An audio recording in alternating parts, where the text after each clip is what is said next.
Hey everyone, thank you for joining us. I hope you've been having a great Unite experience so far. We're happy to kick off today's Solutions Track session. My name is Asaf Francis and I'm Zen City's Director of Urban Policy and Partnerships. I also have with me today Nikki Salas, City Manager for the City of Barstow, California. Nikki is a dedicated public servant with a doctorate in organizational leadership. She served as Assistant Town Manager for the town of Apple Valley, Director of Human Resources for Napa County, Assistant Human Resources Division Manager for San Bernardino County Fire and Special Districts, and Senior Human Resources Analyst for the County of Riverside. Dr. Salas has the distinction of being the 2015 CJPIA Capson Award winner for excellence in risk management, as well as an active member of ICMA, California City Managers Association, IPMA HR, California Public Employer Labor Relations Association, and the Society of Human Resources Management. And we also have Patrick Walker with us. Patrick is the Public Information Officer for the City of North Las Vegas. Prior to joining the city in August 2019, Patrick spent nearly a decade as a broadcast television reporter and anchor at top-rated television stations in the Western United States. He also served as the host of the top-rated Las Vegas public affairs and political talk show, Politics Now, for 5 years. Patrick has used this extensive experience to improve policies and effectively manage internal and external communications in his current role with the city. So, we're here today to talk about your budgets.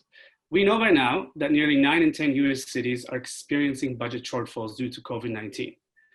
With a projected $360 billion revenue loss over the next 3 years, unexpected expenditures and little federal support, local governments need to strategize and prioritize the use of their budgets effectively in order to continue and provide their communities with services that address their needs.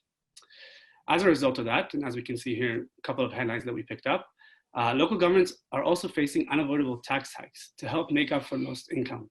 This is also leading many residents to further voice their concerns and discontent.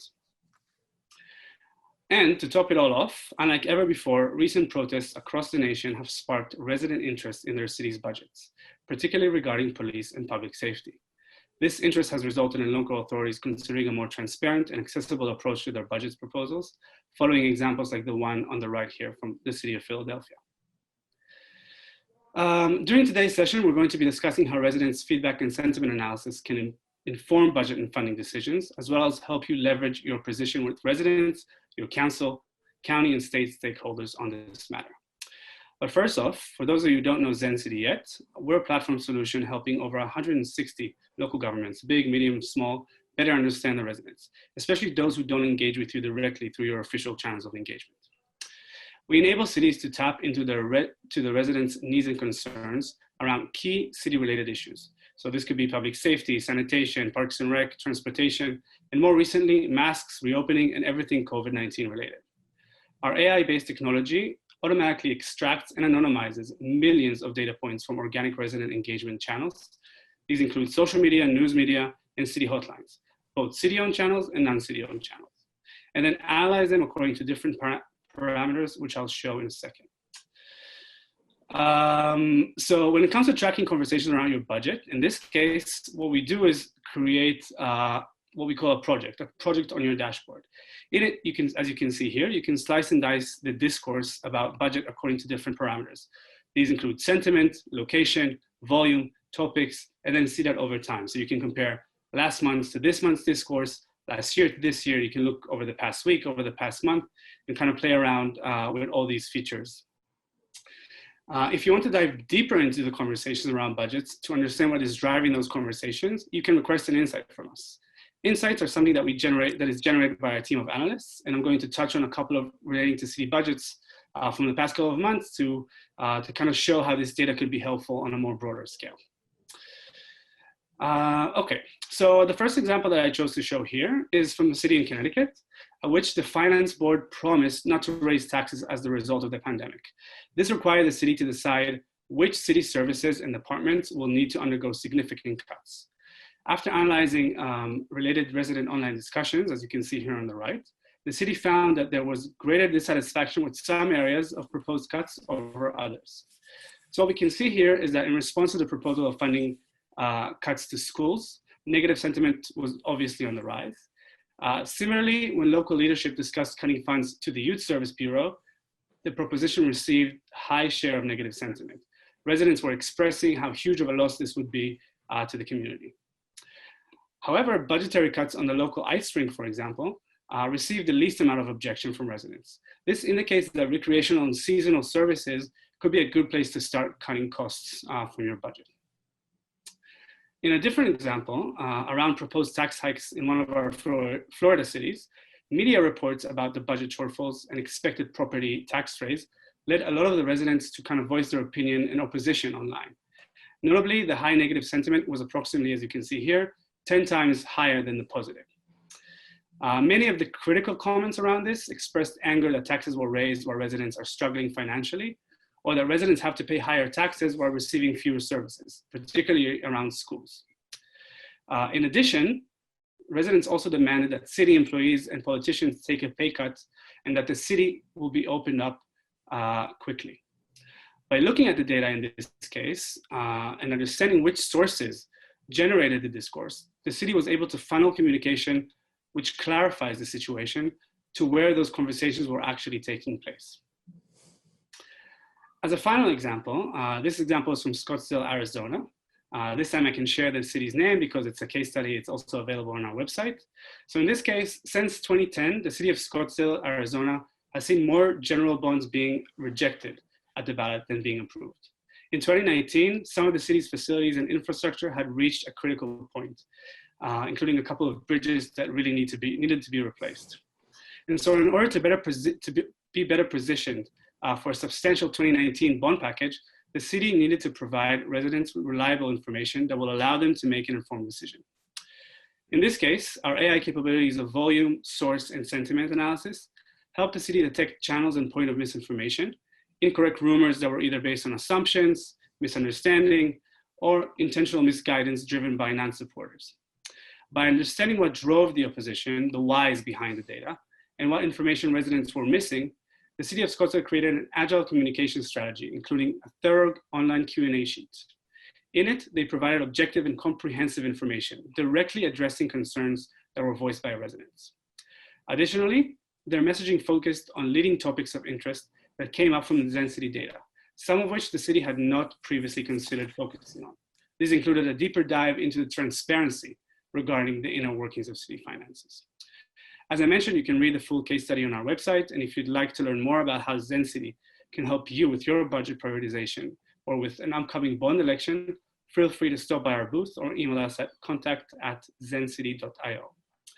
And now I'm going to let Nikki and Patrick take it from here and tell us a bit about their work around these issues.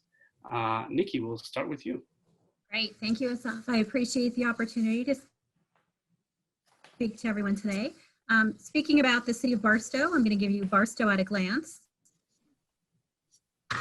I can get the next slide, thank you.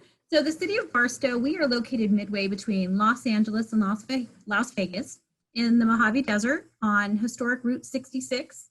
We are a transportation hub having Burlington Northern Railroad, have an intermodal facility right here in the city of Barstow. We're also located on Interstate 15, 40, and Highway 58. So we see a tremendous amount of tourists coming in and out of the city of Barstow from these major transportation corridors. We support 2 local military bases, with the Marine Corps Logistics Base and Fort Irwin being located in our sphere of influence. And Barstow is an economic development opportunity zone designated by the federal government. However, we are an economically disadvantaged community. We have about 24,000 residents with a population in our sphere of influence about 38,000 people. But we're seeing extremely slow growth, just under 1% for this last year. Our median household income is only about $36,606, and we have a 36% poverty rate in our city. Going into the next slide, in April 1st, 2019 began a 1% transaction tax that was passed by voters in the city of Barstow in November of 2018. This new tax was anticipated to bring $7 million of new revenue into the city of Barstow for services such as public safety, our police, fire, youth and senior programs, and public improvements like the renovation of our historic Route 66 Main Street. 75% of the tax revenue that comes through the city of Barstow are the tourists that exit the freeway to use our services, our restaurants, our hotels, to visit our museums, to do our explore hiking and our nature that's surrounding our beautiful community. However, with the onset of COVID and budget challenges, moving into the next slide, we saw COVID bring all kinds of budget challenges to the city of Barstow as this new 1% sales tax was kicking off. What we saw was a loss of revenue. In our last quarter of fiscal year 1920, which was April 1st through June 30th of 2020, we saw just over $2.5 million of lost sales revenue. We've had to postpone major investments into our community. We had a new hotel that was ready to start development that has now postponed until they see what happens with COVID. We had numerous investors looking at bringing hundreds of acres of manufacturing development ready to start talking with the city, and they have also asked to postpone those developments until we see what happens with COVID. We entered into our budget season with the realization that with these lost revenues, we need to start working with our labor unions and find a way to work together to stave off layoffs, which is not something we wanted to do in this community. So we asked and were able to negotiate just this last week with all of our major labor unions for wage freezes for the next 2 years, so as to not grow our obligations, but to keep everything where it is while cutting $3 million from our general fund budget, which sits at $20 million a year. So bringing that down to $17 million a year for the next 2 years. So we were able to work with our employee unions and able to stave off some of the challenging budget problems that we're having with COVID. We're also seeing stalled business development. We've had retailers interested in coming into our market, opening new restaurants, opening new retail stores, and all of those have stalled because of what COVID has done to our community and the close down from the stay-at-home order that started in California on March 13th. So to do this, we had to manage our public expectations. Public was expecting us to get $7 million in the first year, take this money and start doing substantial renovations and improvements to the city of Barstow, which we were able to do. However, we had to slow that down. So in order to make sure we were meeting the obligations of our public and managing their expectations while managing their tax dollars, we needed to turn to Zen City and the platform that we introduced into our community in September of 2019 to help manage those expectations. Moving into the next slide, you'll see Measure Q and Zen City working together. We started tracking our Measure Q sales tax just after starting with Zen City in September of 2019. We were able to collect from numerous platforms, whether it be our Facebook page, the official sources we put out, or the unofficial sources that Zen City collects for us, to look at the continued satisfaction of how we were using Measure Q funds across our organization. So we were looking specifically in recent conversations and comparing months past. You see here in our slide, January and February 2020, we have an 89% positive rating and 9% neutral and 2% discontent as to how our Measure Q, the conversation and the satisfaction for Measure Q. And as we moved into budgeting in June of 2020, we saw that satisfaction go down slightly. And for us, we knew by taking this data, it was more important to start communicating with our public, with our community, and with our employees on the loss of revenue, the projects that have been put on hold, and how we need to make sure that the money that was coming in from this tax to support our public safety, our streets, our youth programs, our senior programs, and our improvements into our community, that we kept some of that money for a rainy day, because for COVID, it's raining for us right now. There's little to no support coming from the federal government. The CARES Act dollars that we are receiving to help offset our COVID expenses are not enough to fill the gap from the loss in sales tax revenue. So for us, we've been able to use Zen City as a tool to help us examine where our satisfaction is for amongst our residents, where there's dissatisfaction, to correct any misinformation, and to be able to move forward with a budget that for us took into account $3 million of sales tax revenue loss for the next 2 years and adopt a balanced budget with wage concessions from our labor unions while communicating that out to our residents. And I thank you for the opportunity. I'm going to pass this over now to Patrick. All right. Thank you so much, Dr. Salas. And again, thanks to Zen City for the invitation. It's a pleasure to be joining everyone here today. Also, a pleasure hearing what's happening down to our south. I go through Barstow a lot, so I'm very familiar with the area, but glad to see the great work that you are doing out there, and keep it up. You know, the region, and especially this I-15 corridor, we know how important tourism is, and we know how important some of these issues are that are facing us. So we are all in this one together, as I'm sure many of the folks who are watching are as well. So I want to start with a little bit of a snapshot about North Las Vegas. You think of Las Vegas and the Strip and all of that, you think of that's Clark County, that's Nevada, it's Las Vegas. And to an extent, economically, that's true. But let's talk about North Las Vegas specifically. Yes, we are our own city.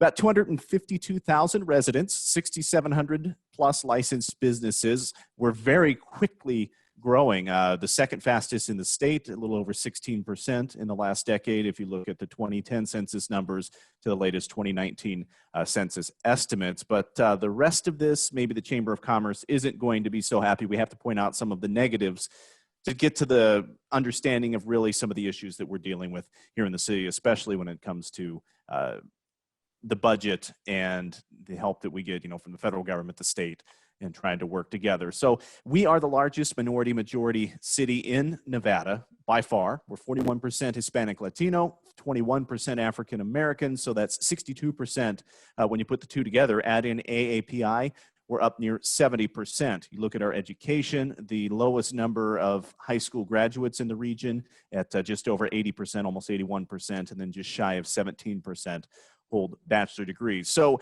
unfortunately, just like many other communities of color across the country, we are seeing this very similar impacts to what those communities and those cities are seeing. Our city is transitioning from being simply a bedroom community to the Las Vegas Strip just a few miles to our south, in the city of Las Vegas to our south and west, to having our own diverse economy. That's a different story, however, for a different day, because we're not quite there yet. So let's talk about some of the budget challenges that we're facing. As you can imagine, when the state shut down back in mid-March, we began bracing for a multi-pronged impact from this pandemic. Health, of course, and the economy were at the top of those lists that we were concerned about and were ready to start addressing. The projections, they are pretty bad, at least for North Las Vegas. It's not the $100+ million budget hit out of the roughly $600 and some million that we see annually. But through June 30th, rather, of 2022, we're down, if you want to call it that, to about $77 million budget hole. Still, by any account, that is massive. So there has been a lot that has gone into trying to make adjustments, go into the reserves, work with our bargaining groups and all of that to make that happen. But really, if you want to talk about the economy in Nevada and in Clark County in particular, which has about 3/4 of the state's population, the Strip, the Las Vegas Strip, that 3.5-mile section drives the state's economy. And when you shut it down indefinitely, at least when we were looking at back in March, you've essentially turned off that faucet. For the impacts for the city of North Las Vegas, we're talking about dozens of new positions that were supposed to be brought online to expand services to our residents. Those were put on hold. A lot of our temporary employees that provide services at our libraries, our recreation centers, pools, and other areas, they had temporarily laid off, as a lot of these facilities were, and many still are closed. But thankfully, no full-time layoffs on our end. But still, that doesn't mean that the impact hasn't been fairly significant. So let's take a look at the case for coronavirus relief dollars. So we all know that we can't use those CRF dollars as a revenue replacement. So what do we do to help our residents? We'll talk about that in a minute. We've really had to make a case for these CRF dollars. The historic and systemic inequalities have really exacerbated the impact of COVID-19 here in North Las Vegas. And sadly, we were one of only four cities in Nevada that were left off of the governor's CRF and disbursement plan, yet we are the city that you could argue is most disproportionately distressed by COVID-19. The Treasury language and the examples even that almost directly point to us through the U.S. Treasury, we feel, are a very good representation of the model that should be used. That's not how it has so far played out. So we're looking at potentially $50 million that could have been passed along to residents that we have been unable to secure from the state of federal pass-through dollars. So this has been a big deal. We have badly needed funding. It's just not getting to the people who are in most need of assistance. So let's move forward a little bit on the slides and talk about really what we're looking at here as far as the central question. We're making our case for our CRF dollars, but the central question to us that's very important is simply, how can we help?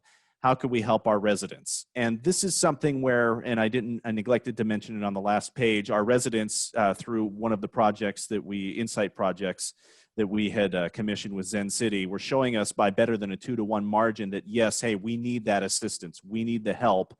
Where is it? So that helps us in our lobbying efforts. Similarly, as you can see in the graphical example on this page, the financial resources, we needed to find if we're going to lobby for those dollars, how are we going to spend it? What are we going to do? So we determined that about 83% of the money that we believe we should be getting needs to be passed on to the residents. Of course, we have some costs associated with COVID-19 response, personal protective equipment, some of the first responders that are held on overtime and all that, some of those personnel costs. But in general, 83% is what we're looking to pass on to our residents. What do they need?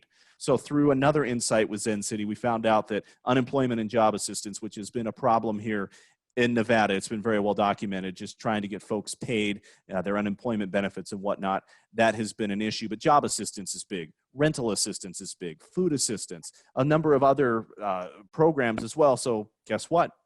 Our mayor and council taking that information at a recent council meeting determined where we were going to go. And those are the programs we're creating. As a matter of fact, one of the programs that we just created, it's about a $3.25 million small business assistant grant program. We've been tracking how it has been received by our residents, both on social media and through some of the mainstream media channels. Overwhelming support for our programs. But thanks to that, we are approaching the $1 million mark in grants to small businesses that we've been able to give out.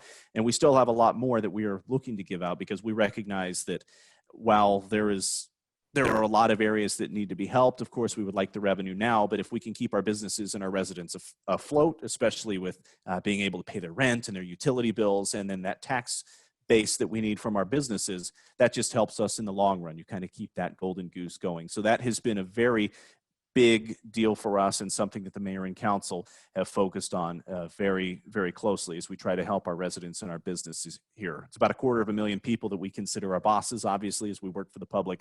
So we need to know what they are saying, and just the traditional methods you hear from that loud minority or the 5 or 10 people that come out to the council meetings, and that's about it. So this has been a very valuable tool for us to try to measure those folks that we don't hear from regularly, and that maybe are telling us a little bit different story than the folks we do hear very loud and clear. I think we have one more slide if we can. Working with Zen City, we really recognized early on. So we started with Zen City early in 2020, I believe, and it wasn't long until we got into the pandemic and had to quickly make that transition.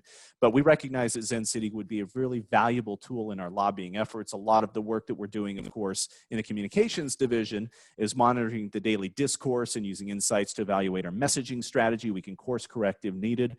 But a lot of this information is very important as well on the back end, on the government affairs side, as we go to our representatives in the state assembly and the state legislature up in the Senate that go to Carson City for us. We've had a couple of special sessions. How do we pass along the data that maybe they are not hearing as well, as we try to go through all of the channels to secure the funding that we need and make our voices heard on some of the bills that have gone through in our special legislative session? So this tool already has proved very valuable for us, and really, I think is paying off in spades. So I do want to thank Zen City for the efforts and the quick responsiveness to our requests that they have put in, because it has been a very integral and crucial component in all of our efforts, both publicly and, of course, behind closed doors as we lobby to try to help our residents during this pandemic that, as we know, we're still going to be in for quite a while. So with that, Asaf, I'll send it over back to you. Thank you very much. Thank you as well, Dr. Salas.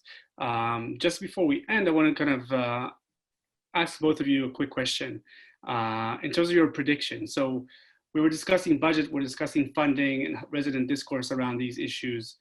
In both of these cases, we're seeing sort of your cities using that resident discourse in order to either kind of move motions around with the county or with the state on the state level, but also Measure Q, Nikki, to the proposition that you were mentioning.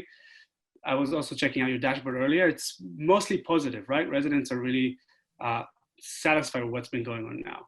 How do you predict the sentiment change to look maybe when this is airing, end of September or moving forward into 2021 around budget, around finance, your city's finance? So for the city of Barstow, I hope our sentiment increases. I really look to Zen City every single day. I get an email first thing in the morning. One of the first things I do is open that. I take a look at the app. I open the app and see what sentiment's out there. And we craft weekly to bi-weekly mayor's messages. And we try to focus on any misinformation that is being spread in our community, whether it be about COVID, about how we're using our Measure Q dollars, our budget, our labor negotiations, whatever that is. And we try to address that head on so we can keep the public sentiment high. As Patrick says, you get those couple of people that come to your council meetings and participate, and they bring you the negative message, and you can get bogged down sometimes in thinking that that is the message of the whole community. So it's nice to be able to have a platform to go to and look to see that those that are engaging, especially out on social media, on our digital newspapers, and on different types of forums, have positive things to say about the city that don't trickle into City Hall. So for me, I'm hoping that when this airs in September, our 83% has gone back up to either the high 80s, if not the low 90s for sentiment, and that we're doing a good job to being responsive to what our community is asking for, and that we've dedicated the money that does come in to help exactly where our residents need it because we've listened to their feedback. Great. And Patrick, on your end? You know, I think it's tough to predict the future, obviously, but, you know, we see some areas where we would like improvement. Our efforts have been very well received, and we're happy to see that. And if it's not a green positive mark, at least it's a neutral mark. So people aren't saying that, oh, what are they thinking? What are they doing? We'd hope to see those numbers go up as, we hope we're successful, obviously, in securing those dollars. And to some extent, we have been. I neglected to mention Clark County used their own federal allocation because there are over 500,000 people. As we're all well aware, if you have more than 500,000 people in your municipality or city, you got a direct check from the federal government, and then states were responsible to distributing checks to anyone under 500,000. Mm-hmm. So we got about half the money as up front as we continued our lobbying efforts so we could begin these crucial programs that we otherwise couldn't afford. So that has been a big deal. But, some areas that we're looking for improvement, of course, it's not all rosy. You talk about homelessness is a big issue in our Las Vegas Valley, and it's a big issue, especially during the pandemic. And so we're seeing some negative marks on there that we would like to see as we try to tackle that issue and get these folks the help that they need and the resources that are available. We would also like to see, the police department makes up a lot of your headlines, especially the larger the city. So we see reaction to things that happen, whether it's an animal control story, somebody being arrested for abusing animals, or you have some other type of crime story that, of course, would generate negative reaction. Nobody's happy to see that coming in. So how could we address that? How can we balance the message? We're working with our police department communications staff now to try to get more messaging out there and really balance the conversation on what our police officers are out there doing, who they are, what they're all about, so that when we do have those bad stories, hopefully they are a little bit more palatable to our community. So I think those are a couple of areas really that we're looking to see some improvement, and we are closely tracking every day. Great. Thank you guys both for your contribution, for your participating today. And I guess we'll move on to the live Q&A now. Thank you again. Just welcome everybody to this Q&A session. I am Rick Arenholt, your moderator, and I have with me Dr. Nikki Salas, Patrick Walker, and Asaf Francis. And if you would like to ask them questions, you may type the questions into the chat box and I will read them out loud. If you would like to ask a question verbally, just type the word question into the chat box and I will unmute you and allow you to ask the question verbally. So either type into the chat box or type the word question. And I'm going to kick it off to you three for some opening comments. So take it away. Thank you very much. So I first of all want to thank again Dr. Nikki Salas and Patrick Walker for joining us today. We really value your partnership and your participation in this session. I think we've recorded this about a month ago. I'll be interested to understand from you guys what has changed since we recorded this. Both in Barstow and in North Las Vegas, when it comes to the budget, when it comes to discussing funding, what have you seen change over this past month? And if at all, Zencity's data or any other data has been able to inform your decisions around this? Well, I can say that I've been tracking my Zen City account and looking at my Measure Q information specifically. With COVID, we've taken a real huge hit to our tax base. And we're sitting at just about $10 million now with the revenues that just came in this week for Measure Q. And we've had a lot of feedback in our community about how we're spending those dollars. A lot of questions about our public safety, and without having a public information officer right now, we're holding off until the end of COVID to replace some critical positions so we can save funding. It's nice to be able to go onto the platform and collect all of the information that's being discussed across news organizations, social media, Facebook, you name it, and it's all right there on my phone on this platform. So I've been able to see if there's any negative discourse, any positive information, and it really helps let me guide the conversation as, especially at city council meetings where I'm trying to update my council members in the community on the public feedback on Measure Q. So that's been a real benefit for me over this last month because we've had a tremendous amount of conversation over how we're spending Measure Q money on our public safety. I think to piggyback off of that for the city of North Las Vegas, it's been a challenge. Is one of our main themes is trying to use this data and this information to fight for CARES Act dollars and get the federal funding that was supposed to pass through the state to us. So to recap, kind of if you were just watching the presentation we gave a few moments ago, we were one of the 4 cities, essentially the 4 non-500,000 or larger cities here in Southern Nevada that did not get the CARES funding passed through the state that came from the federal government. So that has been a big lobbying point. So really, we have used the dashboard, we've used discourse, we've tried to use all of that information to not only craft our messaging and what I'm doing here inside the building and out to the public, but also what our government affairs team has been doing. And we've made some noise, we've made some progress, we think, in talking with legislators and the interim finance committees. Nevada is kind of unique. We're one of only 4 states that has a biennial legislature. So they only meet every other year for 4 months. So there are a lot of interim committees that do the work of the legislature on a somewhat infrequent basis in the interim. And as we try to, inform our legislators and some of the legislative leadership on some of the needs that we still have, this has been a very valuable tool. And I can say that, there has been some progress. A lot of what we're seeing, we know is being echoed in other cities here in Southern Nevada as well. So there has been some money coming in regionally, at least from the state, for things like rental assistance, the state adding another $20 million that can be used for rental and mortgage assistance. So that has been a big deal that the county can then divvy up and our residents can take advantage of as well. So this has been successful, at least helping to get some of that money in this last month to flow here into Southern Nevada and toward our residents. But we're still fighting, we're still working on getting set up to where we can get our full fair share of CARES coronavirus relief funds that we are anticipating and hoping to get. Mm-hmm. I have a question that has come in. How has resident engagement with the city budget changed since COVID? Is it more or less than previous years, and how so? So for the city of Barstow, I want to say we probably have more engagement right now than ever before. And it's been nice to be able to capture some of that engagement.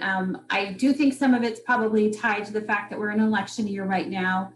In my specific city, I have 3 seats up for election. So there's a lot of people running for council. There's a lot of interest. With COVID, we passed a 2-year budget as opposed to 1, so we could smooth out the effects and limit layoffs. And that's really been a point of interest for our residents, and asking about what projects we're funding and what improvements, at the same time asking for us to be a little bit more conservative in our spending, because we don't know where our COVID dollars are going to go, where our sales tax dollars are going to go. And like Patrick said, our CARES dollars from the state's a lot less than we had anticipated, being a smaller city. So we are seeing quite a bit of community engagement this year. I would piggyback off of that too. I would echo that sentiment. We're seeing a lot more engagement. The budget, that's a task that we go through every year. It's been growing. The budget has been growing. The situation for the last decade has been getting better and better. So it doesn't get a lot of attention on that end. But all of a sudden, when this started, we were looking at I think it was about a $107 million budget shortfall over the next 18 months through June of 2022, which is rough numbers in my head, probably about a 15 to 18% budget shortfall. So where we were looking to expand services, that had to be pulled back. Again, we were the only area that hadn't talked about layoffs. We haven't laid off any full-time employees. So thankfully, we've been in the position to do that. But even that said, those are big numbers that not just North Las Vegas, but the other municipalities have thrown out. So there has been a lot more attention from everybody in the community looking at that. And that reflects in all of the different projects that we have on Zen City that we're seeing as well. So the long answer to the question you got, but the short answer is yes, we're seeing a lot more participation and engagement from the community on that issue. I can jump in with a question. I think you both mentioned the budget cuts that obviously are unavoidable after all this. What would you recommend people in terms of, or on your experience, in terms of communicating those to the community? What's the best way to talk about cutting, the community center or community programs? How would you best go about that? So we have done a series we did a budget workshop prior to adopting our budget, and we talked about the anticipated shortfalls in revenue for us for the first 3 months of COVID was $2.5 million. And being a much smaller city than North Las Vegas, that is a significant impact on us. That was also about 15% of our budget. So we've had those conversations directly. We have a series of mayor minutes. So our mayor sits down and we'll talk on a topic and we'll get it out on our social media platforms, our television station, things like that. And then we also sat down with our unions and we were just very frank with them saying, look, our job is to avoid layoffs. We want to keep everyone employed. So we were able to come to agreement with each and every single one of our labor unions to freeze wages for the next 2 years and have them prioritize how they want them to come back with some retroactivity as our budget levels return. So we brought the employees into the conversation, we brought the community into the conversation, and we let our council and those that were elected by the people be the spokesperson to go out and have that dialogue in the community. This has been really something that our mayor and council have looked at as a three-legged stool when you talk about this budget conversation. So you have our residents and business partners in the community, right? They're having to bear a reduction, at least in the increase of services. So they're seeing that cut. That's the cut they have to make. Obviously, we're making budgetary cuts on our end as the second leg of the stool. And then the bargaining units, that was the third leg that they had to make some concessions as well. And like in Barstow, we were able to, all 6 of our bargaining units the contracts were all up at the same time, right? At the end of the fiscal year this year. So we were able to negotiate the freezes in there and then some other concessions as well. But that was the main message that we had to put out is we're all in this together. We all have to have a little bit of skin in the game. We all have to give a little bit. But if we do that, we can still move forward and at least not experience a drop in services. And so far, other than the mandated closures of rec centers and things like that we've had to do for health and safety reasons, we haven't seen a dip in services, and we're very proud of that fact here in North Las Vegas. Nice, impressive. Following up on that, have you seen any sort of pushback from residents? Was it a small group of residents, as we call them, sort of the loud minority sometimes, or has it been mostly smooth? People, you both described really engaging approaches to this. So I was wondering what was the feedback to those approaches that you guys took? So far, the approach has been successful. We've heard good feedback. I would say we have just a few in our business sector that are pushing back on the mandatory closures and not wanting their businesses closed. Obviously, we're very sympathetic to the small business that's been forced to close for a while, and we're seeing some of them open and they're pushing back on us, but not so much on how we're communicating, but just the message that's being communicated through our whole county that Barstow doesn't have control over. So it's a little bit of shoot the messenger, and they understand that it's beyond our control. If we could, open safely, we would definitely let them. But it's been rough. But overall, the whole community has been pretty supportive of what the messaging we've been getting out and what we've had to do during this difficult time. We have seen the same thing. It's interesting. So when we had to shut down parks and playgrounds and all of that initially, that was a big deal. We're still in the phase where our playgrounds aren't fully open. So playground equipment, that's still taped off. You're seeing that. The basketball hoops are taken down. So the basketball court, you can't you could, I guess, shoot against the backboard if you wanted to. But the backlash we saw, and it's funny, that vocal minority, but we really weren't hearing from otherwise, skate parks. We had a big uprising, candidly, from folks, from skaters and folks that like to hang out at the skate park. And since then, there have been some measures that were put in place that allowed us to reopen skate parks. But that was something that was really surprising to us, that people were fairly upset, had been closed during this time. And once we reopened them, were very popular. So I found that probably to be the most surprising and most interesting find out of all of this in the data that we had seen over the last 6 months. Interesting. Rick, any other questions from you or from anybody else on the chat? I do not see any in the chat, but we have 2 minutes left. So if anyone has a question, please post it now in the chat or type in the word question and I'll unmute you and let you ask your question verbally.